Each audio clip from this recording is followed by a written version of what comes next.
America's rise as the financial superpower of the world was not sudden, inevitable, or easy.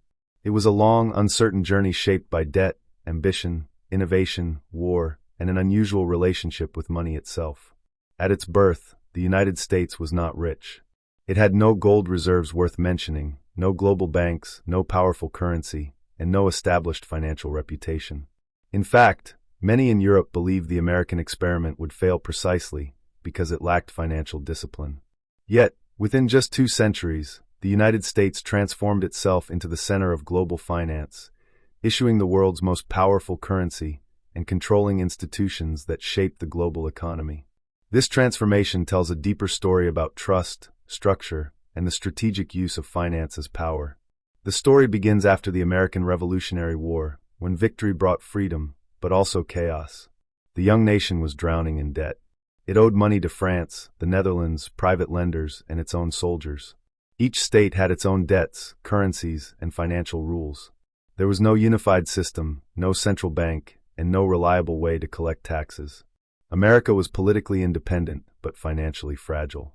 Many feared the country would collapse under the weight of its obligations, proving that republics could not manage money responsibly. This is where one man changed history, Alexander Hamilton. As the first Secretary of the Treasury, Hamilton understood something radical for his time, that national debt, if managed properly, could be a source of strength rather than weakness.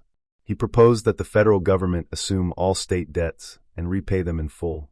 This decision shocked critics, who feared corruption and centralized power. But Hamilton saw the bigger picture. By honoring its debts, the United States would build credibility. Investors would trust the government. Credit would flow. Confidence would grow. And confidence, more than gold, would become the foundation of American finance. Hamilton also pushed for the creation of a national bank to stabilize currency, manage government funds, and support commerce. Though controversial, this institution brought order to financial chaos. For the first time, America had a centralized financial system capable of supporting growth. These early decisions planted the seeds of America's future dominance, not through conquest, but through credibility. As the 19th century unfolded, America expanded westward, and finance followed. Railroads became the arteries of economic growth, linking farms, factories, and cities.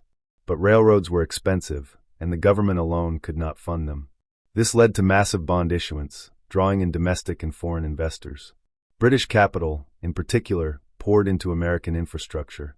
The United States became a magnet for global money, not because it was already rich, but because it promised growth. Banks multiplied. Stock exchanges expanded. Corporate finance emerged as a powerful force. America learned how to convert land, labor, and resources into financial assets. Steel, oil, and rail companies became investment vehicles, not just businesses. Wealth was no longer stored only in land or gold. It was embedded in shares, bonds, and contracts. This financialization of growth was a critical step toward global power. However, America's financial rise was not smooth. The country experienced repeated panics and crashes throughout the 19th century. Banks failed, markets collapsed, and ordinary citizens lost savings overnight. These crises revealed a major weakness: the lack of a central authority to act as a lender of last resort.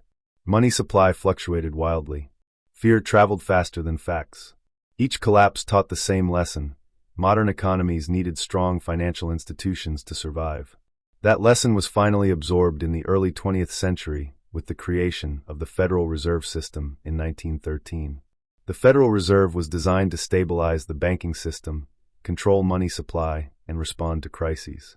It was not perfect, but it gave America something it had never had before: centralized monetary power. With the Fed, the U.S. could now manage inflation, influence interest rates, and protect banks from collapse. This institution would later become one of the most powerful financial bodies in the world. Then came World War I, and everything changed. While Europe burned, America produced. While nations exhausted their treasuries, the U.S. lent money. By the end of the war, America had shifted from being a debtor nation to the world's largest creditor. Gold flowed into U.S. vaults. New York replaced London as the center of global finance. For the first time, the world looked to America not just for goods, but for capital. Yet dominance brings responsibility and risk. The 1920s saw rapid financial expansion, speculation, and excess. When the stock market crashed in 1929, it triggered the Great Depression, the worst economic collapse in modern history. Banks failed by the thousands. Unemployment soared. Trust in the financial system evaporated. America's claim to financial leadership seemed shattered. But here again, the U.S. adapted. Under Franklin D. Roosevelt, the government restructured the financial system. Banks were regulated. Deposits were insured. Markets were supervised. The goal was not to eliminate risk, but to restore trust. These reforms rebuilt confidence in American finance and strengthened the relationship between the state and the economy. America learned that unchecked markets could destroy themselves, and that regulation was not the enemy of capitalism, but its safeguard. World War II sealed America's financial destiny. Once again, while much of the world was devastated, the United States emerged stronger. Its factories powered the Allied victory. Its farms fed armies. Its banks financed reconstruction. At the war's end, the U.S. held the majority of the world's gold reserves and controlled the largest, most productive economy on Earth. In 1944, global leaders met at Bretton Woods to design a new financial order. The result was revolutionary. The U.S. dollar became the world's reserve currency, backed by gold. Other currencies were pegged to the dollar.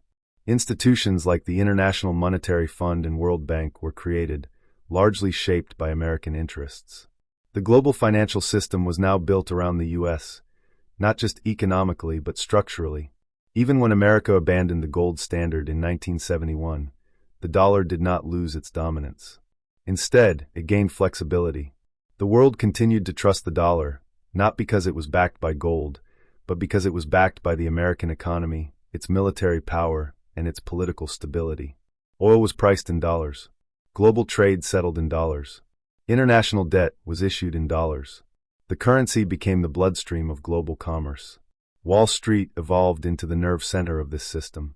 American financial institutions grew massive, complex, and influential. Investment banks, hedge funds, and rating agencies gained the ability to shape markets worldwide. Capital flowed through New York the way goods once flowed through empires. Decisions made in American boardrooms affected jobs, currencies, and governments across continents.